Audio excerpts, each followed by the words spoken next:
बिस्मिल्लाहिर्रहमानिर्रहीम। अस्सलाम वालेकुम दोस्तों, मैं नवीद सियालवी। उम्मीद है कि आप सब खैरियत से होंगे। तो आइए लेक्चर शुरू करते हैं। आज हम एडोब फोटोशॉप का 8वां लेक्चर करेंगे, जिसमें हम रेजर टूल के बारे में जानेंगे। रेजर टूल चूँकि नाम से ही पता चल रहा है कि ये रेज करने के लिए एक टूल है, तो इसमें हमारे पास 3 ऑप्शंस होती हैं। इन तीनों ऑप्शंस को कैसे इस्तेमाल करते हैं और इसके साथ हम अगर कोई क्रिएटिविटी भी लाना चाहें तो वो कैसे ला सकते हैं, बहुत आसान है। आधा लेक्चर तकरीबन साबका ब्रशेस में हम इसका कंप्लीट कर चुके हैं। जैसा कि जब हम ब्रश टूल के बारे में बात कर रहे थे तो तब मैंने आपको बताया था कि अगर ब्रश टूल में हम बहुत सी चीज़ें अब गौर कर लें तो हम नेक्स्ट बहुत से टूल्स हमारे ऐसे हैं जिनमें एक रेजर टूल भी है, तो वहाँ पे ये हमारे जो है वो काम आने वाला है। तो ये सेम ही तकरीबन उनके फंक्शंस का थोड़ी चीज़ें अप डाउन करके तो बाकी तकरीबन एक जैसे चलता आ रहा है। रेजर टूल को ई प्रेस करें तो ये यहाँ पे हमारे पास रेजर टूल सेलेक्ट हो जाता है। उसी तरह इसका ये जो ब्रश हम छोटा बड़ा कर सकते हैं, इसका सर्कल ब्रैकेट के साथ, ये सबसे ऊपर वाला टूल जो है सिंपल रेजर टूल है।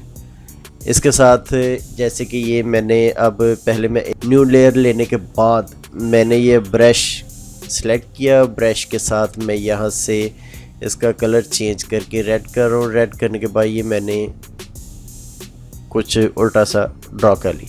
ड्रॉ करने के बाद अब मैंने रेजर टूल को सेलेक्ट किया, तो ये आप देख सकते हैं कि ये रिमूव करने के साथ साथ यहाँ पे सॉफ्टनेस भी छोड़ रहा है। तो इसको अब कम ज़्यादा भी किया जा सकता है, यानी कि F5 प्रेस करें तो ये हमारे पास वही चीज़ खुल जाती है जो हम साबका ब्रशेस में देखते हैं। तो कहीं से भी हम इसकी जो है वो कंडीशन चेंज कर सकते हैं, इसको इसकी सॉफ्टनेस, हार्डनेस, इसकी स्पेसिंग में कम ज़्यादा कर सकते हैं। तो ये सारी चीज़ें जो है ये हम ऑलरेडी जानते हैं, तो इस पर हम टाइम ज़ाया नहीं करेंगे। लिहाजा आगे चलते हैं कि ये हमने बेसिक रेजर टूल जो है वो इस्तेमाल किया। अच्छा, अगर हम इसको यहाँ से एक इस तस्वीर का अब मैं डुप्लीकेट लेयर ले रहा हूँ, इसको मैं रिमूव करके ये मैंने अब इसकी डुप्लीकेट लेयर ले ली। नीचे वाली मैं हाइड कर रहा हूँ ताकि ऊपर आपको पता रहे कि हम कर क्या रहे हैं। इसको मैं फ़िलहाल लॉक कर रहा हूँ। राइट क्लिक किया, फ्लैटन इमेज किया। फ्लैटन इमेज करने से ये होता है कि जितनी भी लेयर्स होती है वो सारी लॉक हो जाती हैं, वो मर्ज होके तो लॉक हो जाती। अच्छा, ये मैंने इसलिए किया ताकि खुल के अब बेसिक पे बात हो रही है तो वो भी एक दो चीज़ें और क्लियर हो जाए। अगर हमने इसे लॉक किया हुआ होगा, इट्स मीन कि हमारे पास यहाँ बैकग्राउंड में एक वाइट कलर मौजूद है। ठीक है, अगर मैं इसे एक्सप्रेस करता हूँ, ये हमारे पास जो कलर टूल बार आ रहा है, इस पर मैं एक्सप्रेस करता हूँ, रेड बैकग्राउंड में चला जाएगा, वाइट फ्रंट में आ जाएगा। अब मैं ई प्रेस करके रेजर टूल सेलेक्ट किया तो आपने देखा कि बैकग्राउंड में ये वाला रेड कलर चला गया, क्योंकि हमने रेड कलर बैकग्राउंड में सेलेक्ट किया हुआ था। ठीक है जी। अगर मैं ये चाहता हूँ कि मैं जो रेज कर रहा हूँ उसका ट्रांसपेरेंट आए, तो अब ये मैं डुप्लीकेट लेने के बाद एक लेयर हाइड करके, तो ये एक लेयर को सिलेक्ट करके अब मैं इसको जब अप्लाई करूँगा रेजर टूल को, तो आप देख रहे हैं कि वो नीचे सारी ग्राउंड जो है वो ट्रांसपेरेंट आ रही है। ठीक है जी। उसके बाद ये हमारा बेसिक रेजर हो गया। बेसिक रेजर में हम 2-4 चीज़ें जो थी वो हमने तसल्ली से कर ली। अब इसमें हमारे पास दूसरे नंबर पे आ रहा है, तीसरे पे पहले, दूसरे पे हम बाद में बात करते हैं क्योंकि उस पर थोड़ी सी लंबी बात है। इतनी भी लंबी नहीं, बस थोड़ी सी लंबी होगी। तो ये नीचे सबसे नीचे आ रहा है हमारे पास magic eraser tool. Magic eraser tool को मैंने सिलेक्ट किया। सिलेक्ट करने के बाद जब मैंने इसका फ़र्ज़ करें ये ग्राउंड में जो ब्लू कलर है, मैंने सिर्फ इसी को रिमूव करना है। जब इस पर मैं क्लिक करूँगा तो आपने देखा कि जहाँ जहाँ ब्लू कलर लगा हुआ था वहाँ से उसने रिमूव कर दिया। ये थोड़ी सी प्रॉब्लम कर गया, ज़ाहिर है ये तस्वीर के अंदर उसकी टॉलरेट कम ज़्यादा करके, तो हम इसको भी वैसे कर सकते हैं। तो ओपेसिटी भी इसकी फुल है, इसमें टॉलरेट इसकी हम इसकी करते हैं 100। ये एक दो बार आप करके देखें ना तो फिर आपको अंदाज़ा होगा कि हमारी टॉलरेट कहाँ सेट बैठेगी। तो 100 पे भी इसने फिर भी यहाँ पे थोड़ा बहुत छोड़ गया। ज़ाहिर है कटिंग के टूल बार जो हैं वो अपनी जगह अहमियत रखते हैं थोड़ा बहुत, तो ये रेज़र अब इस तरह के काम करेगा ही। तो अगर इसका हम टॉलरेट फ़र्ज़ करें कि 10 करते हैं तो फिर देखते हैं क्या रिज़ल्ट आता है। तो ये देखिए ये फ्रंट पे भी छोड़ दिया, ये बालों के साथ साथ बैक पे भी बहुत ज़्यादा जो है वो ब्लू कलर को इसने वहीं पे छोड़ दिया। तो ये तस्वीर चूँकि बेकार सी यानी कि अजीब सा काम कर दिया उसने वहाँ, तो वो इसके बाद फिर हमें वो कटिंग का ही करना पड़ेगा। तो फिर इस टूल का कोई फ़ायदा ना हुआ, लिहाजा इससे मुकम्मल फ़ायदा लेना है तो इसका टॉलरेट जो है वो मैक्सिमम 100 रखें, ताकि हमें कम से कम इस पर बातें अगर फ़र्ज़ करें को काम करना भी पड़ता है तो कम से कम करना पड़े। चलें जी, ये हमारा मैजिक रेज़र टूल भी हो गया और ये हमारा रेज़र टूल भी हो गया। उसके बाद हमारे पास आता है बैकग्राउंड रेज़र टूल। इसको पहले मैं लेयर को डिलीट कर रहा हूँ, इस लेयर को अब मैं शो करवा के इसको फिर से एक डुप्लीकेट लेके एक को हाइड कर लेते हैं, एक पे काम कर लेते हैं ताकि पीछे हमारे पास बैकअप सेल हो, ताकि हम दोबारा अगर कोई काम करना चाहें तो उस पर कर सकें। तो ये हम ले रहे हैं अब यहाँ से background eraser tool. Background eraser tool में अब गौर से देखें तो हमने पहले ये रेज़र टूल सेलेक्ट किया था तो ये एक खाली सर्कल आ रहा था। दूसरे नंबर पे हमने फिर मैजिक टूल सेलेक्ट किया था, मैजिक रेज़र टूल सॉरी। तो आप देख रहे हैं कि इसका माउस ये मैजिक की तरह हो गया, जैसे ये मैजिक सिलेक्शन टूल का हो जाता है हमारे पास ये ऑप्शन है सेम उसी तरह हो जाता है, लेकिन इसकी रेज़र है तो वो रेज़र शेप आ जाती है। तो इसमें जब हम बैकग्राउंड रेज़र टूल को सिलेक्ट करते हैं तो इसमें हमारे पास यहाँ एक सर्कल आ रहा है, सर्कल के अंदर फिर एक प्लस का निशान आ रहा है। प्लस का निशान इसकी इम्पोर्टेंस को बढ़ाता है, वो ये है। अब इस पे बात करने वाली है कि ये बाय डिफ़ॉल्ट ये आप ऊपर टूल बार में देख रहे होंगे हमारे पास यहाँ 3 ऑप्शंस आ रही हैं। 3 ऑप्शंस में से ये हमारे पास दरमियान वाली जो ऑप्शन है, इन टूल्स में सबसे पहला हमारे पास टूल है सैम्पलिंग कंटिन्यूस।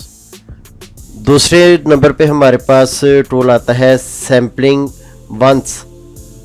तीसरे नंबर पे हमारे पास टूल आता है सैम्पलिंग बैकग्राउंड स्विचेस। इन तीनों में जो हमारे पास बाय डिफ़ॉल्ट होता है वो होता है सैम्पलिंग वंस। सैम्पलिंग वंस से क्या मुराद, यानी कि ये प्लस का निशान है ना आप देख रहे, मसलन ये मैं तस्वीर के ऊपर देख रहा हूँ कि ये बाल और मूंछों में ब्लैक कलर आ रहा है, कुछ आईब्रोज में आ रहा है, फिर यहाँ ये चेहरे पे थोड़ा सा आ रहा है। अच्छा, तो ये मैंने अब ब्लैक पे वो प्लस निशान को लाकर तो क्लिक किया। क्लिक करने के बाद आपने देखा कि जहाँ तक वो ब्लैक कलर मौजूद था वहाँ से वो ब्लैक कलर ख़त्म हो गया और तस्वीर ये अजीब सी हो गई। ठीक है जी, यही जो चीज़ है हम इसको बैकग्राउंड में अप्लाई कर सकते हैं। मसलन ये बैकग्राउंड में ब्लू कलर है, ब्लू पे मैंने क्लिक किया। अब मैं क्लिक करने के बाद जब मैं इसे ड्रैग करूँगा, ये यहाँ से चूँकि लेयर शो हो रही थी, अब मैंने हाइड की है तो अब आपको वहाँ से नज़र आएगा ट्रांसपेरेंट। यहाँ से लेयर मैंने हाइड नहीं की थी, अब हाइड की है तो अब ये आपको ट्रांसपेरेंट नज़र आएगा। अच्छा, तो ये प्लस का निशान जहाँ जहाँ जाता जाएगा वहाँ से ये रिमूव करता जाएगा। ये मैं ड्रैग नहीं कर रहा, सिंपल क्लिक कर रहा हूँ। जहाँ जहाँ प्लस के निशान के साथ आप क्लिक करते जाएंगे वहाँ से ब्लू कलर जो है वो ख़त्म होता जाएगा। एक बार याद रखिए ये सर्कल का नहीं होगा अप्लाई, जहाँ पे प्लस का निशान होगा वहाँ पे ये जो है कमांड जो अपनी है एक्सेप्ट करेगा। अकेले सर्कल से यानी कि ये कमांड एक्सेप्ट नहीं करेगा। ये आप देख सकते हैं जहाँ जहाँ मैंने क्लिक किया वहाँ पे ये कलर इसने ख़त्म कर दिया। इस लेयर को मैं अब डिलीट कर रहा हूँ, तो अंडू करने की बजाय हम यहाँ पे एक न्यू लेयर ले रहे हैं। न्यू लेयर लेके लेयर को हमने शो करवाया। शो करवाने के बाद अब ये हमारे पास सबसे पहला टूल जो है, जो कि बाय डिफ़ॉल्ट नहीं होता, सैम्पलिंग कंटिन्यूस। सैम्पलिंग कंटिन्यूस का मकसद ये है कि ये मैंने इस टूल को सिलेक्ट करके अब मैं ड्रैग कर रहा हूँ, क्लिक नहीं कर रहा। जैसे जैसे मैं चलता जाऊँगा ये उसे ख़त्म करता जाएगा उस कलर को जिससे कि मैं करना चाह रहा हूँ। तस्वीर के ऊपर आने के बाद चूँकि इसने ब्लैक पे भी और स्किन पे भी जो है वो पाथ ले लिया था, इस वजह से वहाँ से भी ये ख़त्म हो गया। तो यहाँ से ये फ़र्ज़ करें अगर मैं स्किन के ऊपर ला के यहाँ पे क्लिक कर देता हूँ तो जितना एरिया सर्कल के अंदर आएगा वो सारा ख़त्म हो जाएगा। मसलन प्लस के निशान के नीचे आने वाला पिक्सल का कलर सर्कल में जहाँ कहीं भी होगा ख़त्म हो जाएगा। ये इस टूल का ओवरऑल जो है वो यूज़ है। ये आप देख सकते हैं कि कपड़ों के ऊपर जो है वो सर्कल जा रहा है, लेकिन प्लस का निशान चूँकि ब्लू के ऊपर है तो वो ब्लू को ही ख़त्म कर रहा है। तो ये हमारा हो गया सैम्पलिंग कंटिन्यूस। उसके बाद हमारे पास तो तीसरे नंबर पे हमारे पास ऑप्शन आती है sampling background switches. Sampling background switches का ये है कि ये इसमें हमारे पास यहाँ पे बैकग्राउंड में वाइट कलर है। अगर मैं वाइट कलर सेलेक्ट करने के बाद यहाँ पे ग्राउंड पे या किसी भी तस्वीर पे क्लिक करूँगा, अगर वाइट उसमें नहीं होगा तो वाइट को कहीं से भी ख़त्म नहीं करेगा। ज़ाहिर जो कलर है ही नहीं उसे कैसे ख़त्म कर सकता है। अगर मैं यहाँ पे रेड कलर सेलेक्ट करके ऐसे ड्रैग करूँगा तो तब भी नहीं करेगा। अगर मैं यहाँ से आल्ट प्रेस करके इसका ये कलर पिक कर लेता हूँ, पिक करने के बाद मैं इस पर ऐसे ड्रैग करता हूँ तो फिर भी ये इस पर अप्लाई नहीं होगा, क्योंकि ये ब्लू कलर हमारे बैकग्राउंड पे नहीं है, ये फ्रंट एंड पे है। तो इसे मैं बैकग्राउंड पे लेके जा रहा हूँ। अब मैं जब इसको ड्रैग करूँगा तब ये ख़त्म होगा। 3 ऑप्शन मैंने बताई हैं आपको कि अगर इसमें बैकग्राउंड में लगा हुआ कलर यहाँ पे स्विचेस प्लेट पे शो नहीं हो रहा तब भी आप इसे रिमूव नहीं कर सकते। अगर आपका ये वाला कलर प्लेट में शो हो रहा है लेकिन ऊपर फ्रंट में शो हो रहा है तब भी आप इसे रिमूव नहीं कर सकते। इसे रिमूव करने के लिए बैकग्राउंड का कलर बैकग्राउंड पे होना ज़रूरी है, देन आपकी ये जो है कमांड वो है एक्सेप्ट करेगा। जैसे कि अभी ये मैं नन कलर करके दिखाता हूँ। ये अब ग्राउंड में मेरे पास वाइट है तो ये ड्रेस वाइट है, ठीक है। अब ये मैं वाइट पे जब अप्लाई करूँगा ना इसको, ये देखिए जहाँ जहाँ वाइट कलर था इसने वहाँ से रिमूव कर दिया। सिर्फ वाइट कलर को ही रिमूव कर रहा है जहाँ जहाँ पे उसकी रेंज का वाइट कलर है। तो ये चेहरे से भी उम्मीद है थोड़ा सा वाह होगा, इससे जूम करके देख लेते हैं। ये आप देख सकते हैं कि चेहरे से भी उसने जहाँ जहाँ वाइट कलर उसकी रेंज का मौजूद था उसने वहाँ से रिमूव कर दिया। तो ये था दोस्तों हमारा आज का लेक्चर। उम्मीद है आप लोगों को पसंद आया होगा। रेज़र टूल को तफसील से पढ़िए। अब इसमें प्रैक्टिस ज़रूर कीजिएगा, प्रैक्टिस करने के बाद सवाल भी कीजिएगा। आप जब सवाल करेंगे तो इसमें मज़ीद आप क्रिएशंस भी बहुत कर सकते हैं। क्रिएशंस कैसे कर सकते हैं? जो हमारी F5 प्रेस करके हमारे पास इसकी ब्रशेस की ऑप्शंस आती हैं, उसमें से जो टेक्सचर्स हैं उनको आप ग्राउंड पे अप्लाई करें। बहुत सी बैकग्राउंड्स भी आप इसके साथ बना सकते हैं। तो इसके साथ ही हमारा लेक्चर आज का ख़त्म हुआ। किसी भी किस्म का सवाल हो या कोई तजवीज़ हो तो ज़रूर बताइएगा। आपकी तजवीज़ को, आपके सवालात को एहतराम दिया जाएगा और हर तरह से इंशाल्लाह आपको सपोर्ट भी किया जाएगा और बेहतरी की कोशिश भी की जाएगी। तो जिन्होंने अभी तक हमारा चैनल सब्सक्राइब नहीं किया उनसे गुजारिश है कि हमारा चैनल सब्सक्राइब करें ताकि आने वाली वीडियो की बर वक्त खबर उनको मिल सके। अपने दोस्तों को भी बताएं ताकि वो भी इस चैनल से इस्तिफादा हासिल कर सकें। इसके साथ ही मुझे इजाज़त दीजिए। मैं आपका दोस्त नवीद सियालवी। अल्लाह हाफ़िज़।